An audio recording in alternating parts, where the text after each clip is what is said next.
Kepala Kejaksaan Negeri Luwu, Ibu Erni Veronica Maramba SHMK, yang didampingi oleh Kasintel Bapak Alexander. Setelah itu juga sudah bergabung, selamat datang Pak Kadis, Kepala PKD Kabupaten Luwu, Pak Asal, dan kalau saya tidak salah lihat di sebelahnya didampingi oleh Kadis JPND, kalau saya tidak salah lihat Pak. Ya, selamat datang Pak Kadis. Jadi untuk paparan materi pertama, langsung saja kepada Ibu Kepala Kejaksaan Negeri Luwu, kepada Ibu Erni Veronica Maramba SHMK, kami persilakan.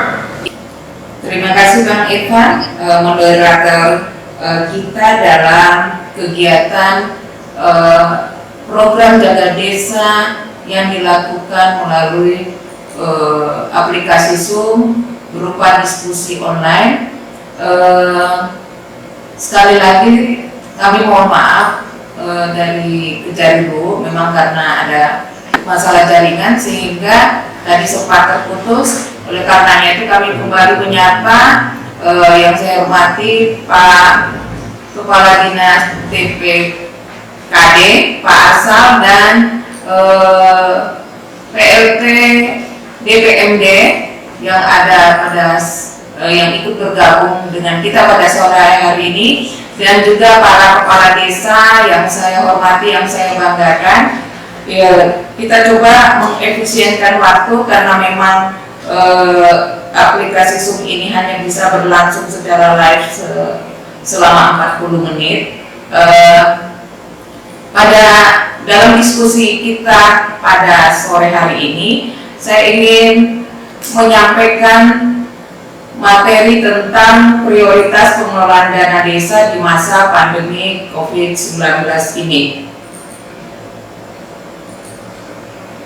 Sebelum saya menyampaikan lebih lanjut tentang materi tersebut, dalam kesempatan ini karena saya merasa begitu dekat dengan para kepala desa, tentunya saya akan menggugah para kepala desa tentang betapa pentingnya dan dibarengi dengan amanah yang luar biasa untuk para kepala desa.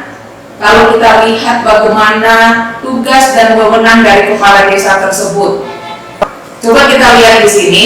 Wewenang kepala desa kita ambil intinya saja deh. Bagaimana seorang kepala desa itu memimpin penyelenggaraan pemerintah desa, juga memegang kekuasaan pengelolaan keuangan dan aset desa, kemudian bagaimana harus melakukan, membina dan meningkatkan perekonomian desa untuk kemakmuran masyarakat desanya, dan juga mengkoordinasikan pembangunan desa secara partisipatif. Secara partisipatif tentunya itu melibatkan seluruh masyarakat desanya sendiri. Kemudian kita bisa melihat di dalam tugas kepala desa tersebut, yaitu melaksanakan pembangunan desa dan juga memberdayakan masyarakat desa, termasuk melakukan pembinaan terhadap masyarakat desanya. Kalau menyangkut hak dan kewajiban kepala desa, kita sudah tahu bahwa seorang kepala desa menerima tunjangan gaji setiap bulan dari pemerintah, tetapi kita bisa melihat bahwa kewajiban kepala desa di sini saya bisa sampaikan bahwa seorang kepala desa itu diminta untuk meningkatkan kesejahteraan masyarakat desanya, kemudian bagaimana menciptakan tata pemerintahan desa yang akuntabel. Akuntabel artinya kinerja atau apa yang dilaksanakan oleh kepala desa itu bisa dipertanggungjawabkan kepada publik, penyelenggaraan pemerintahan desanya secara transparan, profesional, melakukan pengelolaan dana desa secara efektif, efisien, dengan tata pemerintahan desa yang bersih serta bebas dari KKN, korupsi, kolusi, dan nepotisme. Juga yang penting bahwa pemerintahan desa itu apapun harus memberdayakan masyarakatnya. Bagaimana masyarakat di desanya sendiri, termasuk meningkatkan perekonomian masyarakatnya. Kemudian di samping itu ada larangan terhadap para kepala desa. Apa di sini sih larangannya? Tentunya ini yang saya sampaikan semuanya terdapat di dalam Undang-Undang Desa Nomor 6 Tahun 2014. Larangan bagi kepala desa tidak boleh merugikan kepentingan umum ataupun dilarang mengambil keputusan yang menguntungkan diri sendiri, keluarga, dan atau golongan tertentu. Misalnya golongan tertentu yang mendukungnya di dalam pilkades, itu sama sekali secara eksplisit ditentukan oleh undang-undang. Kepala desa tidak melakukan hal tersebut. Kemudian dilarang tidak boleh menyalahgunakan wewenang, tugas, hak, dan kewajibannya, dan termasuk tidak melakukan diskriminatif terhadap warga dan masyarakat desanya. Kalau yang terakhir tentunya ini berkaitan dengan tugas kejaksaan, tidak boleh menerima KKN, tidak boleh menerima uang, barang, atau jasa yang dapat mempengaruhi keputusan atau tindakannya. Tentunya di dalam pemerintahan desa yang diharapkan itu yang diutamakan adanya sinergitas dan soliditas di desanya sendiri.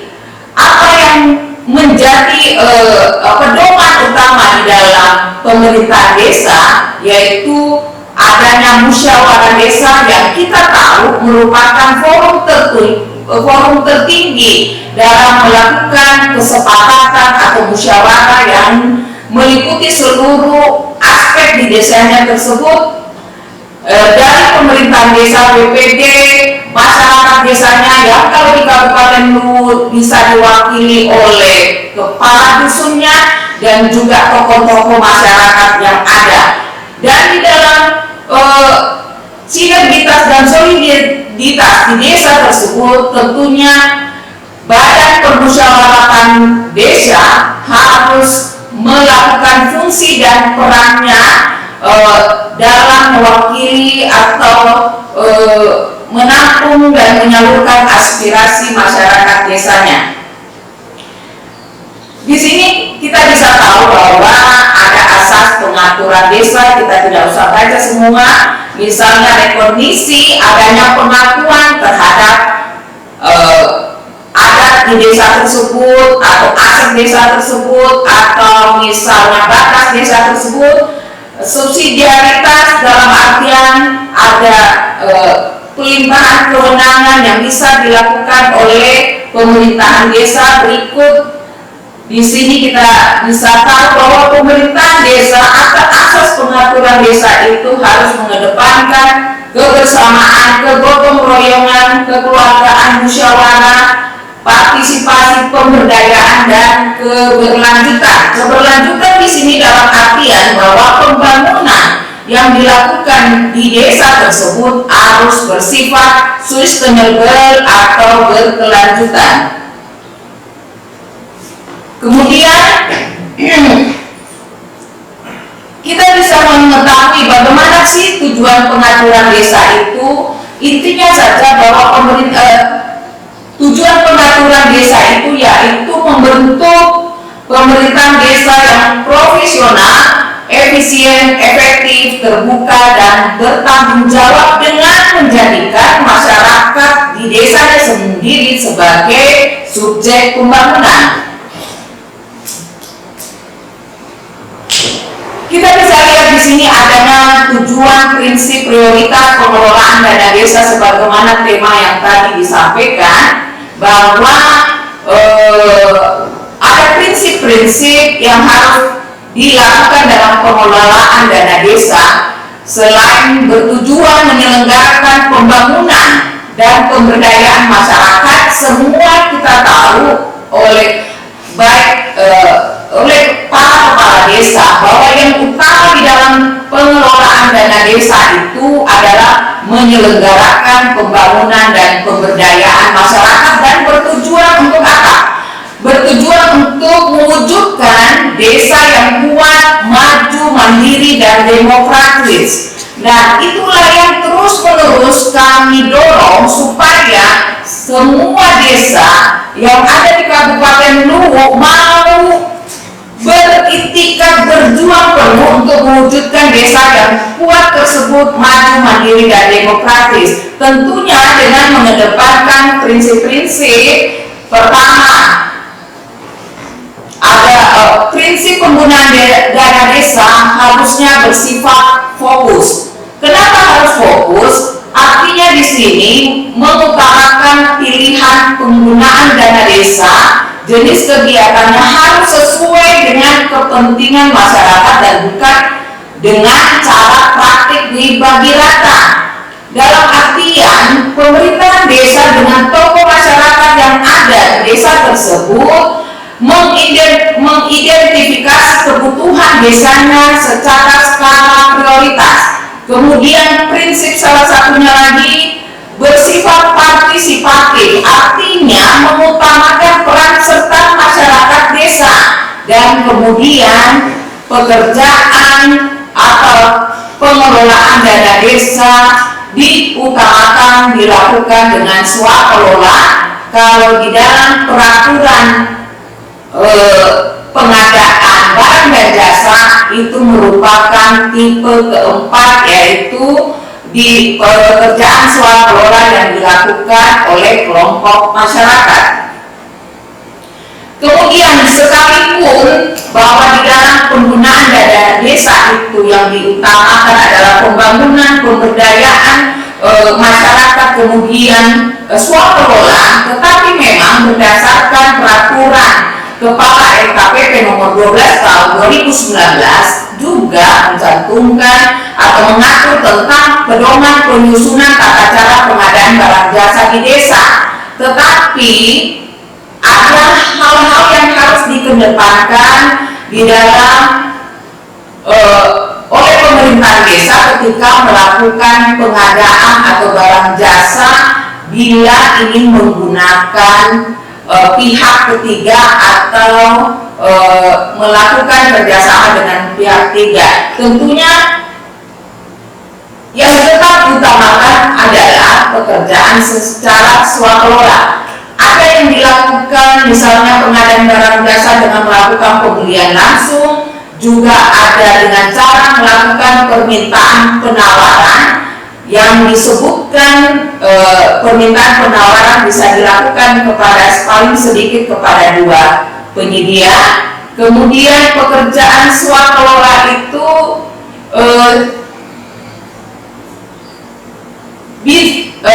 dalam hal ini ada lelang ataupun pekerjaan swakelola. Kalau pekerjaan swakelola semuanya kepala desa tahu direncanakan dikerjakan oleh tim pelaksana kegiatan dan dengan melibatkan masyarakat setempat. Nah, di sini kita bisa mengetahui Pak D, Bu D, bahwa ketika kita mengedepankan prinsip pengadaan barang jasa di desa itu tetap sifatnya harus efisiensi.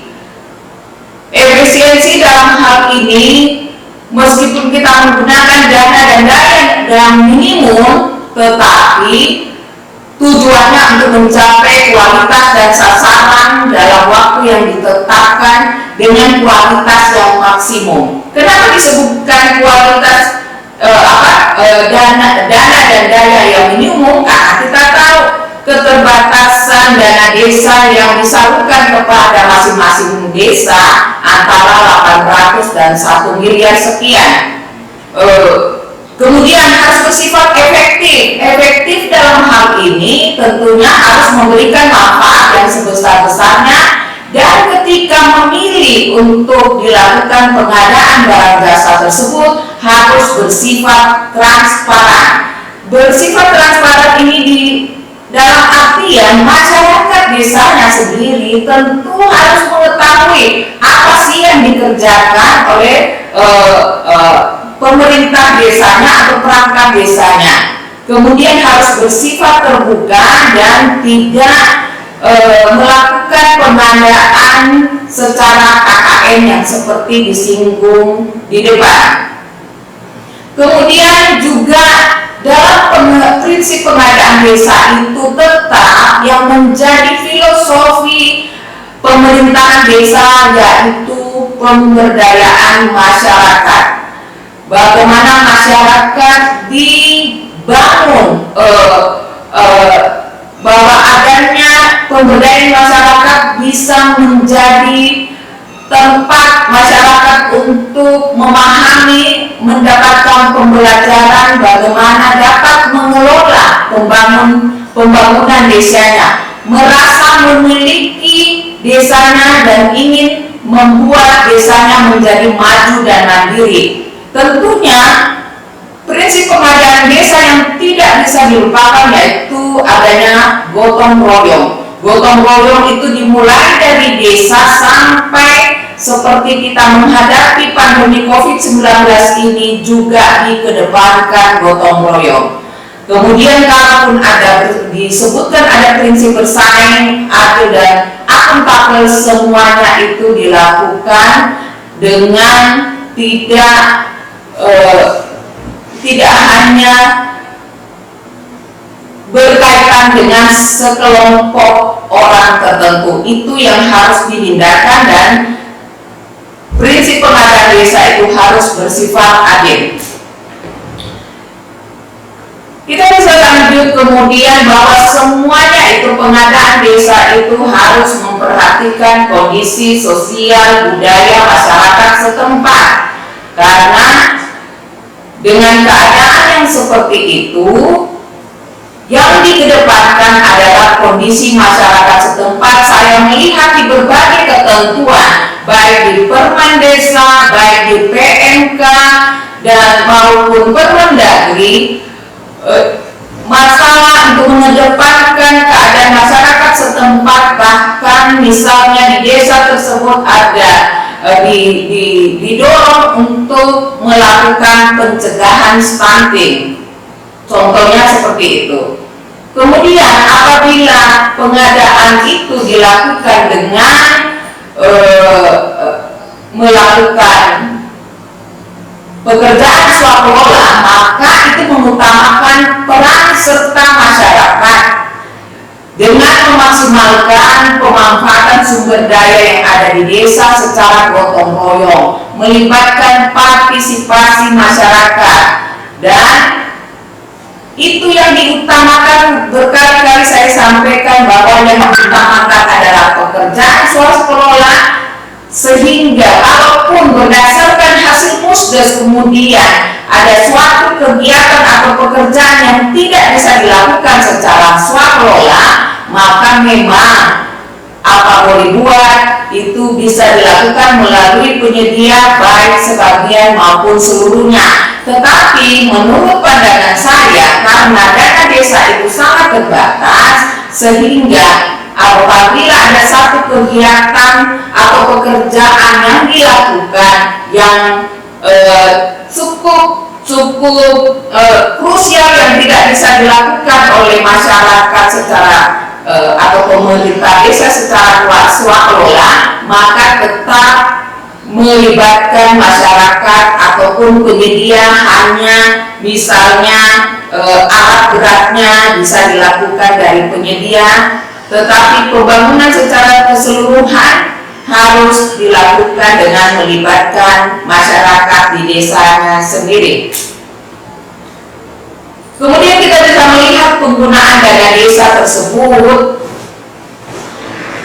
bahwa penggunaan dana desa itu harus dapat dirasakan oleh masyarakat di desanya sendiri dan mempercepat pembangunan desa, terutama juga bagaimana caranya meningkatkan pertumbuhan ekonomi di desanya, dan diprioritaskan untuk kegiatan yang mampu menciptakan lapangan kerja yang seluas-luasnya bagi masyarakat desa. Nah, ketika saya menyinggung tentang yang namanya asas, prinsip dan sebagainya, bagaimana hak dan kewajiban, kewenangan, tugas dari kepala desa itu adalah satu upaya yang kami lakukan dari Kejaksaan Negeri Luwu untuk mendorong kepala desa untuk mengedepankan dan menerapkan semuanya itu ketika melakukan tugas dan tanggung jawabnya dalam pengelolaan dana desa. Di sini kita bisa lihat untuk pengelolaan dana desa ada dasar pelaksanaannya yang mendasarinya. Itu yang bisa saya sampaikan. Semoga pada sore ini apa yang bisa saya sampaikan bisa bermanfaat, dan mudah-mudahan kalau corona cepat selesai kita bisa bertemu face to face dalam kesempatan yang lain. Demikian yang bisa saya sampaikan, lebih kurangnya saya mohon maaf, dan saya akhiri dengan wassalamualaikum warahmatullahi wabarakatuh.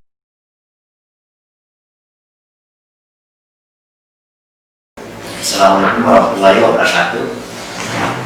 Salam sejahtera untuk Bapak Kepala Desa, Ibu Kepala Desa yang saya hormati, Pak Arsal dari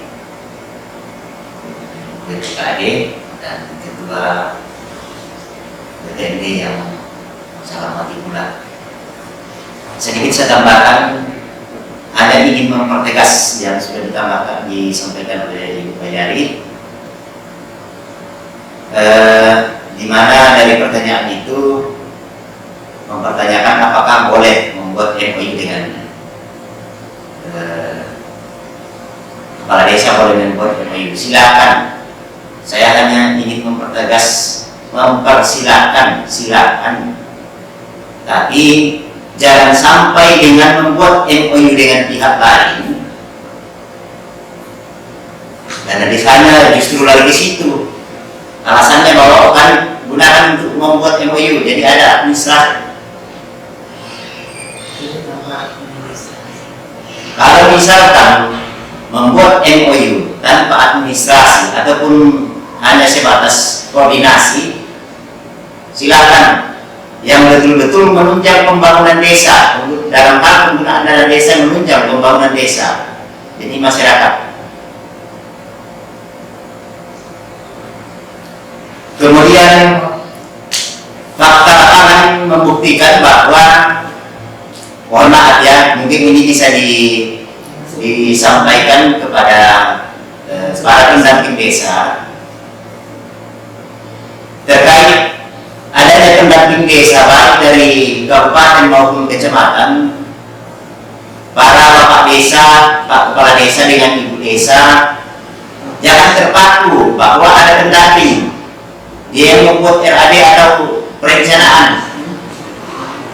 Perlu dimaknai bahwa apakah yang bersangkutan mampu di bidang itu, misalkan dalam hal pembangunan, apakah dia menguasai teknis pembangunan, infrastruktur. Fakta di lapangan banyak pendamping desa yang bingung juga, karena mungkin memang bukan bidangnya, bidang ilmuannya. Nah, untuk itu mungkin himbauan saya melalui dinas DPND bisa kita koordinasi. Jangan kita biarkan Pak Kepala Desa ini, Ibu Desa ini terjerumus. Tingkatkan koordinasi, jangan malu bertanya, jangan enggan atau takut. Justru itulah kami berusaha setiap laporan ataupun tidak ada laporan, kami turun memantau dengan harapan kehadiran kami di sana bisa memberikan saran masukan, bukan untuk langsung menindak. Sedangkan laporan saja yang masuk, kami tidak serta-merta untuk menindak. Mohon dicermati, dan saya rasa sekalipun kita tidak membuat MOU dengan berbagai pihak, tapi melalui dinas DPND proaktif kita bangun komunikasi, koordinasi, yakin pembangunan desa akan maju. Kemudian mengenai program, suatu program yang gagal, ibaratnya kita membangun, misalkan ada bangunan drainase di desa, lalu rubuh, harus beralasan. Kenapa sampai rubuh? Berarti kemungkinan galian fondasi tidak kuat. Demikian juga dengan program pertanian ini. Alasannya kenapa? Apakah memang program itu sudah dilakukan sesuai dengan yang seharusnya? Nah, kalau itu semua punya bukti dukung, yakin tidak akan ada tindakan. Apalagi kalau memang faktor alam. Tadi saya ibaratkan misalkan kita bangun drainase, lantaran karena tiba-tiba hujan lebat, banjir, baru sehari selesai dikerjakan, langsung runtuh. Itu kan faktor alam. Tidak ada unsur sengajanya di situ. Tidak ada niatnya tergambar. Tapi kalau misalkan kita bangun drainase, kita bangun asal-asalan, tidak menggunakan campuran yang seharusnya, lalu rubuh, nah di sini akan nampak ada niat dari awal, mens reanya. Nah, mungkin ini yang bisa saya tambahkan, ini gambaran saja. Mudah-mudahan ini bisa bermanfaat dan menjadi masukan buat Bapak Kepala Desa. Assalamualaikum warahmatullahi wabarakatuh.